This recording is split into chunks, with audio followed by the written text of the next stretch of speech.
Dhaka CMM আদালতে আছেন reporter Asif Mohammad সিয়াম। সরাসরি যাচ্ছি তার কাছে।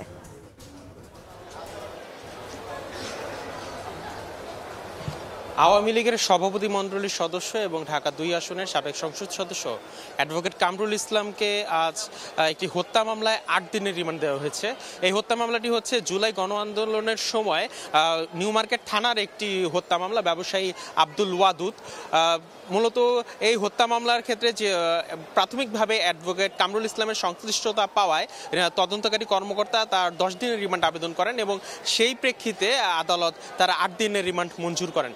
আমরা আদালতে এজলাসের মধ্যে বিচার চলাকালীন অবস্থায় দেখতে পেয়েছি যে শুধুমাত্র হত্যা মামলা নয়, অ্যাডভোকেট কামরুল ইসলাম যেহেতু টানা ৪ দফা সংসদ সদস্য ছিলেন এবং ২ দফা মন্ত্রণালয়ের দায়িত্বও ছিলেন, তো সেই সময়ে বিভিন্ন অনিয়ম এবং দুর্নীতি নিয়েও এজলাসে তার বিরুদ্ধে বিভিন্ন ধরনের অভিযোগ তোলা হয়। তো এই প্রেক্ষিতে তখন কামরুল ইসলাম বিচারকের কাছে তিনি দুঃখ প্রকাশ করে বলেন যে যেহেতু তিনি একজন সিনিয়র আইনজীবী, তো এই ধরনের মন্তব্য তিনি দুঃখ প্রকাশ করে বলেন যে আজকে জুনিয়র আইনজীবীরা তার সাথে এরকম ব্যবহার করছেন এবং এই ধরনের মন্তব্য করছেন।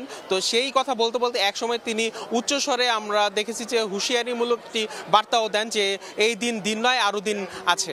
এর তো এখনো অ্যাডভোকেট কামরুল ইসলাম আদালতের হাজতখানাতেই রয়েছেন, তাকে এরপরে রিমান্ডে নিয়ে যাওয়া হবে। তো আদালত থেকে আমার কাছে এই ছিল আপাতত সর্বশেষ। ঢাকা সিএমএম আদালত থেকে যুক্ত হয়েছিলেন সহকর্মী সিয়াম আহমেদ।